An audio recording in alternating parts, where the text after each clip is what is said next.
जय भीम दोस्तों। आप सब लोग कैसे हैं? मैं तो ठीक हूँ। आप बताइए आप कैसे हैं?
जय भीम दोस्तों।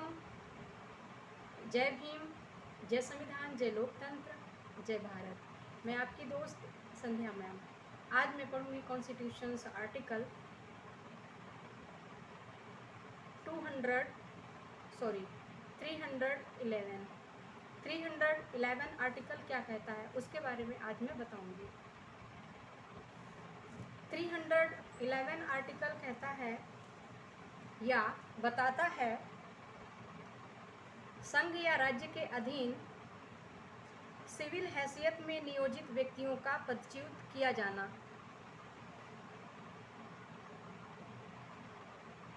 या पद से हटाया जाना या पंक्ति में अवनत किया जाना। तो ये कह रहा है। इसको मैं इंग्लिश में पढ़ लेती हूँ पहले।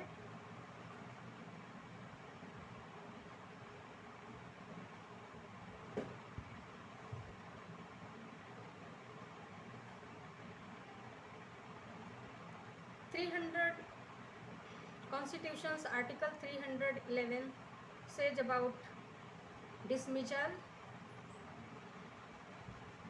311 article says about dismissal, removal or reduction, dismissal, removal or reduction in rank of persons employed in civil capacities under the union or a state. तो ये कह रहा है।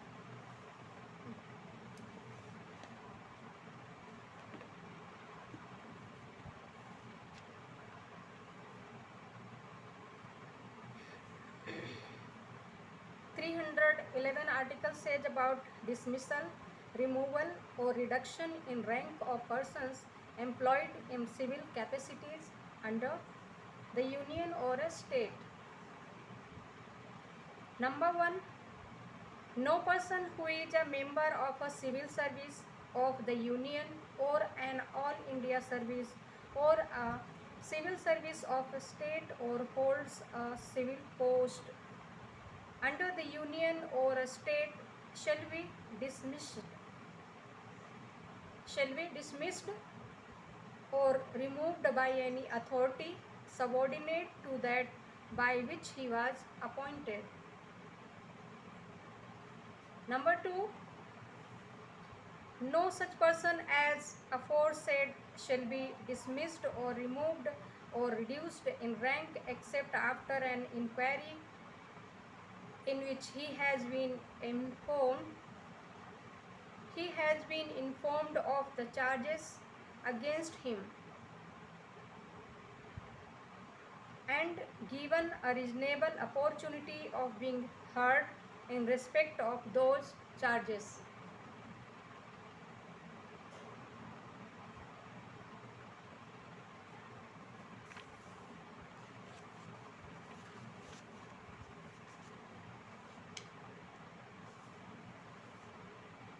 Provided that where it is proposed after such inquiry to impose upon him any such penalty. Such penalty may be imposed on the basis of the evidence adduced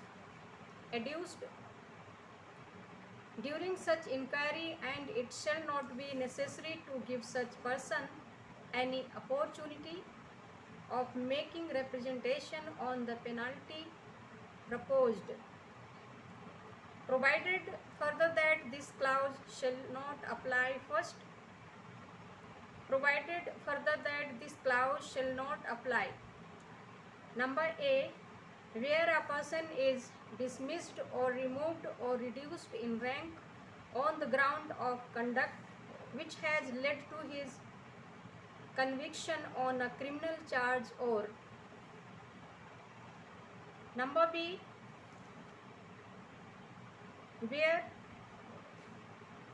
authority empowered to dismiss or remove a person or to reduce him in rank is satisfied that for some reason to be recorded by that authority in writing, it is not reasonably practicable to hold such inquiry, or number C, where the president or the governor, as the case may be, satisfied that in the interest of the security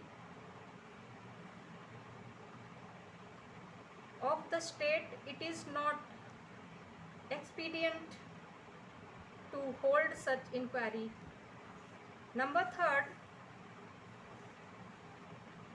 if in respect of any such person as aforesaid a question arises whether it is reasonably practicable to hold such inquiry as in referred to in clause second, the decision thereon of the authority empowered to dismiss or remove such person or to reduce him in rank shall be final.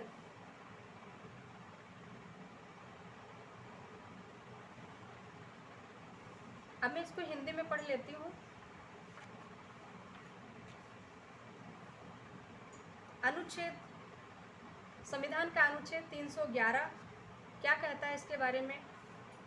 संघ या राज्य के अधीन civil हैसियत में नियोजित व्यक्तियों का पदच्युत किया जाना, पद से हटाया जाना या पंक्ति में अवनत किया जाना।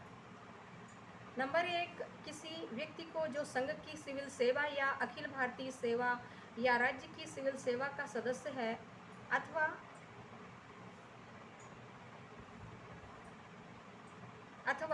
संघ या राज्य के अधीन कोई सिविल पद धारण करता है, उसकी नियुक्ति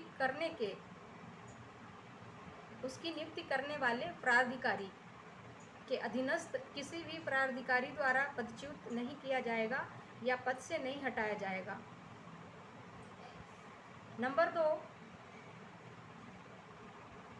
यथा पूर्वोक्त किसी व्यक्ति को ऐसी जांच के पश्चात ही जिसमें उसे अपने विरुद्ध आरोपों की सूचना दे दी गई है और उन आरोपों के संबंध में सुनवाई या युक्त अवसर दे दिया गया है, पदच्युत किया जाएगा या पद से हटाया जाएगा या पंक्ति में अवनत किया जाएगा, अन्यथा नहीं।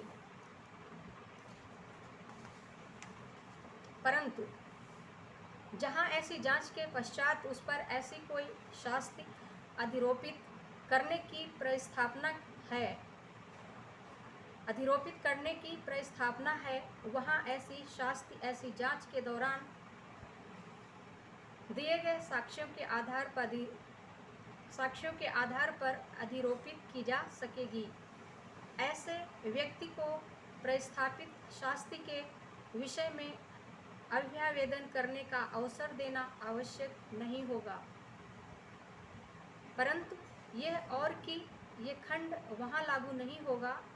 कहाँ नहीं लागू होगा? नंबर का, जहाँ किसी व्यक्ति को ऐसे आचरण के आधार पर पदच्युत किया जाता है या पद से हटाया जाता है या पंक्ति में अवनत किया जाता है, जिसके लिए आपराधिक आरोप पर उसे सिद्ध दोष ठहराया गया है। क्या कहा जा रहा है कि ये वहाँ पर लागू नहीं होगा जहाँ पर किसी व्यक्ति को ऐसे आचरण के आधार पर उसको उसके पद से हटाया गया है या उसको उसकी पंक्ति से अवनत किया जाता है, जिसके लिए आपराधिक आरोप, यदि कोई उस पर क्रिमिनल एलिगेशंस जो है वो सिद्ध दोष ठहराया जाता है, तो ऐसी स्थिति में नंबर खा जहाँ किसी व्यक्ति को पदच्युत करने या पद से हटाने या पंक्ति में अवनत करने के लिए सशक्त प्राधिकारी का ये समाधान हो जाता है कि किसी कारण से जो उस प्राधिकारी द्वारा लेखबद्ध किया जाएगा, यह युक्त रूप से साध्य नहीं है कि ऐसी जांच की जाए। नंबर गा जहाँ यथास्थित राष्ट्रपति या राज्यपाल का यह समाधान हो जाता है कि राज्य की सुरक्षा के हित में यह समीचीन नहीं है कि ऐसी जांच की जाए। क्या कहा जा रहा है? या राष्ट्रपति या राज्यपाल का ये समाधान हो जाता है, उनको ये समाधान हो जाता है कि राज्य की सुरक्षा के हित में समीचीन नहीं है कि ऐसी जांच की जाए, यानी आपराधिक आरोप लगाने वाली बात हो रही है या उसे सिद्ध दोष ठहराया जाए, उसकी बात हो रही है यहाँ पर। नंबर 3, यदि यथापूर्वोक्त किसी व्यक्ति के संबंध में यह प्रश्न उठता है कि खंड 2 में विनिर्दिष्ट जांच करना युक्त रूप से साध्य है या नहीं, तो उस व्यक्ति को पदच्युत करने या पद से हटाने या पंक्ति में अवनत करने के लिए सशक्त प्राधिकारी का उस पर विनिश्चय अंतिम होगा। क्या कहा जा रहा है? यथापूर्वक किसी व्यक्ति के संबंध में यह प्रश्न उठता है, ऐसा प्रश्न खड़ा हो जाता है। नंबर 2 की निर्दिष्ट जांच या युक्त रूप से साध्य है, यदि उस जांच में पाया जाता है इस तरह का दोष सिद्ध या आपराधिक आरोप सिद्ध होने पर उस व्यक्ति को पदच्युत करने या पद से हटाने या पंक्ति में अवनत करने के लिए सशक्त प्राधिकारी का उस पर विनिश्चय, जो प्राधिकारी है उसका विनिश्चय जो है वो फाइनल होगा, अंतिम होगा। तो ये तो था अनुच्छेद 311 आर्टिकल, यानी अनुच्छेद 311 आर्टिकल 311। तो ठीक है दोस्तों, आज के लिए इतना ही। नेक्स्ट पढ़ूंगी आर्टिकल 212 आर्टिकल 312 312 अनुच्छेद क्या बताता है? अखिल भारतीय सेवाओं के बारे में। अखिल भारतीय सेवाएं क्या हैं, उनकी स्थापना क्यों की गई, उनका क्रिएशन क्यों किया गया संविधान के अंदर, तो उसकी बात करूंगी अभी 312 अनुच्छेद में।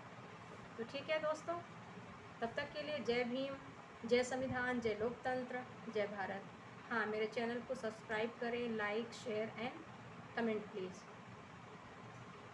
जय भीम।